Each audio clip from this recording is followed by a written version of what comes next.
আমাদের যে কোলম্যান তার যে এজেন্ট রয়েছে তাদের যে বোঝাপড়াটা রয়েছে সেটা এখনো শেষ হয়নি। আমিনুল হকের কথায় পরিষ্কার, দেশের ফুটবল এগিয়ে নিতে বেস্ট অপশন কোচকে নিয়ে আসতে যত টাকা বাফুফে মন্ত্রণালয়ের কাছে চেয়েছে এক কথায় সেই অ্যামাউন্ট দিয়ে দিতে রাজি হয়েছেন ক্রীড়া প্রতিমন্ত্রী। খেলাযোগ অ্যামাউন্টটা 15 মেতেই জানিয়ে দিয়েছিল, মাসে 25 লাখ করে 2 বছরে মোট 6 কোটি।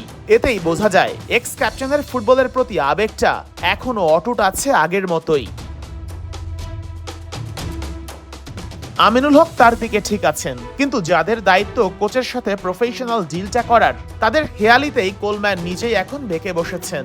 আমিনুল হক যখন কোলম্যানের জন্য টাকার বস্তা রেডি করেছেন, তখনই বাফুফে জানিয়ে দিয়েছে চুক্তিটা অঙ্কুরে বিনষ্ট হওয়ার পথে। আমাদের যে কোলম্যান তার বিষয়ে সার্বিকভাবে ইতিমধ্যে ফেডারেশন যে সহযোগিতা চেয়েছে সেই সহযোগিতা প্রদান করার জন্য আমরা প্রস্তুত রয়েছি এবং ইতিমধ্যে সেই সম্মতি জ্ঞাপন করেছি।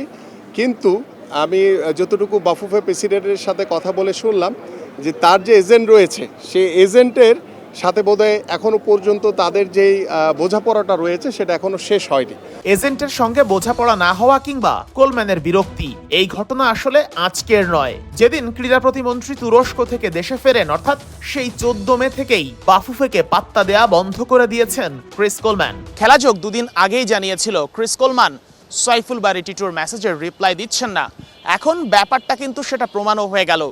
বাফুফে থেকে এখন বলা হচ্ছে ক্রীড়া মন্ত্রণালয়ের কাছে কোলম্যানের এজেন্ট সঠিকভাবে রিপ্লাই দিচ্ছেন না, কিংবা কোলম্যানের এজেন্টের সঙ্গে বোঝাপড়া করা সম্ভব হচ্ছে না। ঘুরে ফিরে কথা সেই একই, কোলম্যানের এজেন্টের সঙ্গে বনিবনা হচ্ছে না, কিংবা কোলম্যানকে এখন রাজি করানো সম্ভব হচ্ছে না। এই দায়টা আসলে কার? বাফুফে থেকে আমিনুল হককে একটা বার্তা দেয়া হয়েছে, কোলম্যান শেষ পর্যন্ত বিরক্ত হয়ে নাও বলে দিতে পারেন, তাই ফেডারেশন এখন সেকেন্ড অপশনের দিকেই বেশি মনোযোগী। কোলম্যানকে শেষ পর্যন্ত আমরা পাবো কিনা, আর যদি না পাই তাহলে আমাদের সেকেন্ড যে চয়েস আছে তাকে আমরা নিশ্চিত করার জন্য ইতিমধ্যে নির্দেশনা দেওয়া রয়েছে। ইতিমধ্যে সেই বিষয়গুলো নিয়ে আলোচনা চলছে। কোলম্যান কোচ হয়ে বাংলাদেশে আসবে কিনা সেটা সোমবারের মধ্যেই মোটামুটি নিশ্চিত হওয়া যাবে।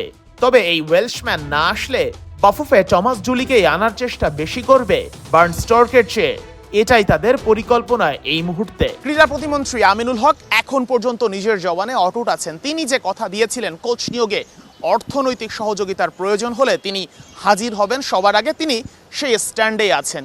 কিন্তু বাফুফে থেকে এখন যে বার্তা দেয়া হচ্ছে ক্রিস কোলম্যানের এজেন্টের সঙ্গে বোঝাপড়া করা যাচ্ছে না, কিংবা যে কথাই বলা হোক ঘুরে ফিরে কথা সেই একই। বাংলাদেশ ফুটবল ফেডারেশন যে প্রসেসিংয়ে আগাচ্ছে সেই প্রসেসিংয়ের কারণে ক্রিস কোলম্যান কিছুটা বিরক্ত, কিছুটা রাগান্বিত, আর ঠিক এ কারণেই এখন নিজেই কিছুটা বেঁকে বসেছেন। তবে এখন পর্যন্ত আশাহত হওয়ার কিছু না হলেও ক্রীড়া প্রতিমন্ত্রী শেষ পর্যায়ে এসে যে বার্তা দিয়েছেন যে কোলম্যানকে পাওয়া না গেলে দ্বিতীয় অপশনে যেতে হবে, ব্যাপারটা আসলেই চিন্তার ভক্তদের জন্য। শেখ আশিক, ৭১, ঢাকা।